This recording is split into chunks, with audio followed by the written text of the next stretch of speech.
Pour ceux qui s'intéressent au monde du business et qui veulent éventuellement lancer leur propre activité, je vais vous parler un peu du Maroc et vous expliquer pourquoi je pense qu'on est dans une période où il y a énormément d'opportunités à saisir dans ce pays, que ce soit d'ailleurs pour les Marocains ou pour les étrangers qui voudraient y investir ou démarrer une activité. Ceux qui viennent souvent au Maroc le savent, le pays a énormément changé ces dernières années, au niveau des infrastructures, du niveau de vie de la population ou du climat général des affaires. Le Maroc d'aujourd'hui n'a plus rien à voir avec le Maroc d'il y a 10 ou 15 ans. En fait, ces dernières années, on a assisté à l'émergence d'une nouvelle classe moyenne et riche marocaine avec un grand pouvoir d'achat. Ce qui veut dire que de plus en plus de Marocains aujourd'hui ont la capacité d'acheter de l'immobilier, de l'automobile et des produits de luxe, alors qu'il y a quelques années, c'était réservé à une toute petite partie de la population. L'exemple le plus frappant, c'est peut-être le boom de l'industrie du luxe au Maroc. Toutes les grandes marques de luxe se sont installées aujourd'hui au Maroc, que ce soit dans la mode, l'automobile, la joaillerie, et leur chiffre d'affaires est en pleine croissance. Pourtant, le gouvernement marocain a mis en place en 2014 une taxe spéciale pour le luxe. Par exemple, si vous achetez une voiture à 80 000 euros, ce qui fait environ 870 000 dirhams, eh bien comptez environ 12 000 euros uniquement pour cette taxe de luxe. Et malgré ça, les ventes continuent d'augmenter. L'immobilier de luxe, pareil. À Marrakech, par exemple, les ventes de villas à 4 ou 5 millions d'euros, ce n'est plus du tout quelque chose de rare. Et évidemment, ce qui est intéressant quand on fait du business, ce sont tous les nouveaux services qu'on va pouvoir développer autour de ces nouveaux marchés. Et là, typiquement, c'est un exemple de secteur où il y a énormément de choses à faire. Pareil pour tout ce qui est numérique. Internet est maintenant entré dans la vie des Marocains. Début 2018, il y avait déjà plus de 16 millions de Marocains sur Facebook. C'est quasiment un Marocain sur deux.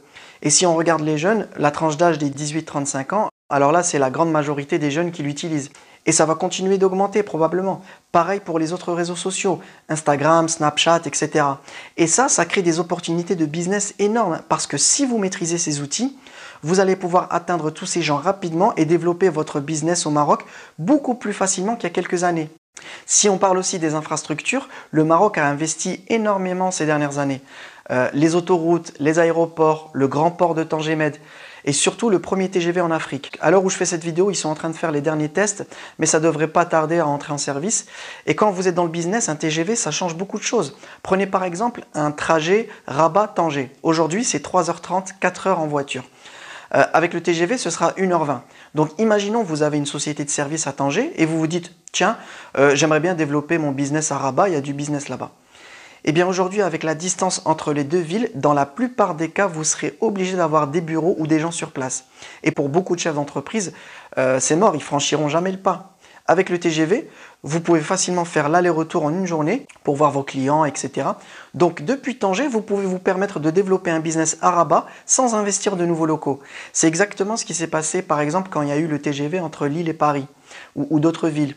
Quand il y a de nouvelles infrastructures comme ça, il y a toujours de nouvelles opportunités de business qui vont avec. Et beaucoup de gens vont probablement profiter ces prochaines années de ces opportunités. Alors, je pense que c'est important de prendre un petit instant pour parler du contexte économique global du pays pour mieux comprendre certaines choses. Regardez d'abord la carte des hydrocarbures en Afrique du Nord. L'Algérie, la Tunisie, la Libye et l'Égypte ont tous du pétrole ou du gaz. Et le Maroc? Eh bien, pas de chance. C'est le seul pays de la région qui n'a pas d'hydrocarbures. La seule grande ressource naturelle du Maroc, c'est le phosphate. Mais si on regarde les chiffres, ça pèse pas très lourd.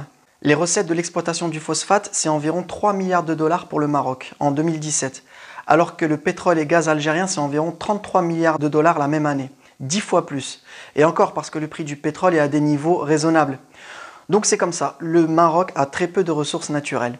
Mais en fait, c'est peut-être un mal pour un bien, parce que ça a forcé le gouvernement marocain à faire plus d'efforts pour développer les autres aspects de l'économie, le business, le tourisme, etc. Et si on regarde le Maroc d'il y a 15 ans et le Maroc d'aujourd'hui, même si évidemment tout n'est pas parfait, c'est sûr, personne ne peut contester qu'il y a eu une grande évolution dans le bon sens, au moins au niveau économique. Et d'ailleurs, le grand groupe mondial d'audit et de conseil en stratégie Ernst & Young, qui n'est pas une petite boîte, c'est 200 000 personnes, 30 milliards de dollars de chiffre d'affaires, c'est le genre de boîte qui conseille tous les grands groupes pour leurs investissements. Eh bien, dans leur dernier rapport sur l'Afrique, ils ont classé le Maroc premier sur la liste des pays les plus attractifs pour le business et l'investissement. Et c'est pas rien.